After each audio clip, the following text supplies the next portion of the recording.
Hello and welcome to food મંત્ર by Surabhi Vasa. આજે આપણે એક મસ્ત મજાની વાનગી બનાવીએ. રોટલી વધી ગઈ છે.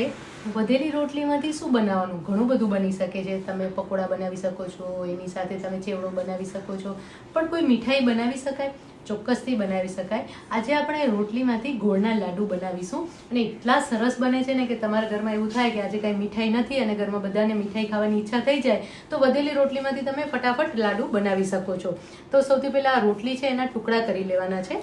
ટુકડા કરી અને પછી એને ક્રશ કરી લેવાની છે. આવી રીતે ટુકડા કરી લેવાના છે અને પછી એને મિક્સી જારમાં આપણે લઈ લઈશું.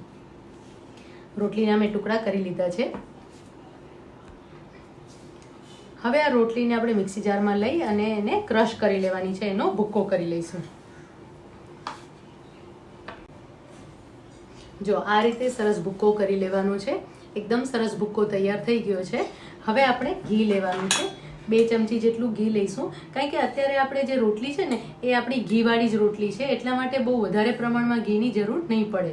તો 2 ચમચી જેટલું આપણે ઘી લઈશું.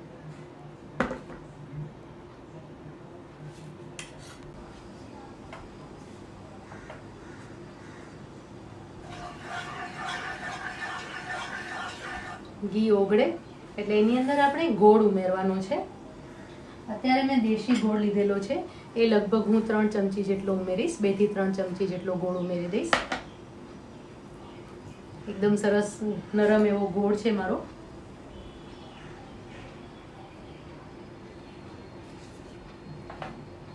અને આ ગોળને સરસ રીતે મિક્સ થવા દઈશું. પાયો તૈયાર નથી કરવાનો, પણ જરાક ગોળ મેલ્ટ થાય અને સરસ રીતે મિક્સ થાય ને એ રીતે કરવાનું છે. ગોળ જરાક લાઇટ થાય ને ત્યાં સુધી ગરમ કરવાનું છે. જો પાયો થઈ જશે ને તો તમારો જે લાડુ છે એ ભભરું થઈ જશે, એટલે કે એનું બાઇન્ડિંગ સરસ નહીં આવે. પણ જો અત્યારે તમે જોઈ શકો છો કે આ ગોળ સરસ રીતે મિક્સ થઈ ગયો છે અને હલકો પણ થવા લાગ્યો છે. સાઇડ્સ એની એકદમ લાઇટ થવા લાગી છે. જો બબલ્સ થવા લાગ્યા છે અને એનો કલર પણ ચેન્જ થઈ ગયો છે. બસ જો આ રીતે તૈયાર થાય ને એટલે તમારે ફ્લેમ ઓફ કરી દેવાની છે, કારણ કે પેન પણ ગરમ છે અને મિશ્રણ તમારું ગરમ થઈ ગયું છે. આ રીતે બબલ્સ થવા જોઈએ, લાઇટ બબલ્સ થવા જોઈએ. જો વધારે બબલ્સ થશે ને તો ગોળનો પાયો થઈ જશે અને એના કારણે લાડુ છે એ સરસ સોફ્ટ તૈયાર નહીં થાય. એકદમ ફટાફટ તૈયાર થઈ જાય છે. હવે શું કરવાનું છે કે આ ગોળ તો આપણો તૈયાર થઈ ગયો છે. હવે એની અંદર આપણે જે ઘઉં રોટલીનો ભૂક્કો જે આપણે કરીને રાખ્યો હતો ને એ ઉમેરી દેવાનું છે. આ તૈયાર કરેલી રોટલીનો ભૂક્કો આપણે ઉમેરી દઈશું અને હવે આ મિશ્રણને મિક્સ કરી લેવાનું છે. એકદમ સરસ રીતે મિક્સ કરી લઈશું અને તમે જોઈ શકો છો કે એનું બાઇન્ડિંગ કેટલું સરસ આવી ગયું છે ને. એકદમ મસ્ત લસલસતો એવો આ લાડુ તૈયાર થાય છે. અને આ લાડુને તમે લાંબો ટાઈમ સુધી રાખી પણ શકો છો અને જમવામાં પણ લઈ શકો છો. મારા ઘરે તો મને જ્યારે પણ શાક ન ભાવે ને ત્યારે મારી મમ્મી મને આ રોટલીનો લાડુ ખાસ બનાવી દેતી કે ફટાફટ જમી લેવાય. 4 રોટલી ક્યાં ખવાઈ જાય ને તમને ખબર જ ન પડે, એટલું ટેસ્ટી લાગે છે આ લાડુ. સરસ બાઇન્ડિંગ આવી ગયું છે. હવે એની અંદર આપણે 5 ચમચી ઇલાયચી પાવડર ઉમેરી લઈશું અને સાથે બદામ અને પિસ્તાની થોડી કતરણ ઉમેરી લઈશું. તમે ડ્રાયફ્રૂટના ટુકડા પણ ઉમેરી શકો છો અને આવી રીતે એની કતરણ પણ ઉમેરી શકો છો. હવે મિક્સ કરી લઈશું.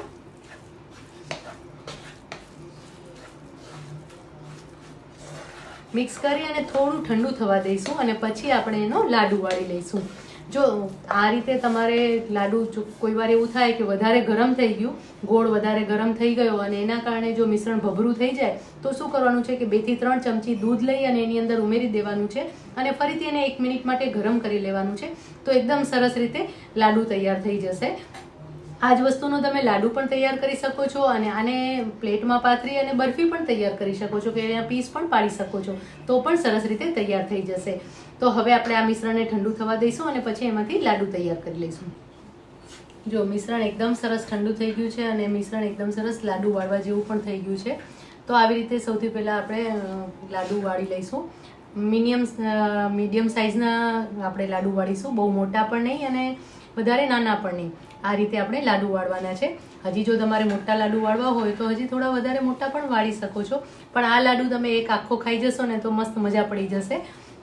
અને રોટલીમાંથી આ લાડુ એટલા સરસ તૈયાર થાય છે ને કે બધાને મજા પડી જાય છે.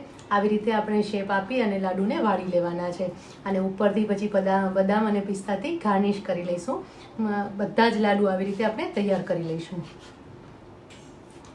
બદામ અને પિસ્તાથી આપણે ગાર્નિશ કરી લઈશું. એકદમ સરસ લાડુ બધા જ વળાઈ ગયા છે અને હવે એને આપણે ગાર્નિશ કરી લઈએ છીએ. આ લાડુ એટલા સરસ લાગે છે અને આ લાંબો ટાઈમ સુધી ટકી પણ શકે છે, કારણ કે આપણે ગોળમાં બનાવેલા છે, ઘી ગોળનો પાયો તૈયાર કરીને તૈયાર કરેલા છે, એટલા માટે બગડશે નહીં. તો મસ્ત મજાના રોટલીના લાડુ તૈયાર છે. આપણે એને સર્વ કરી લઈએ.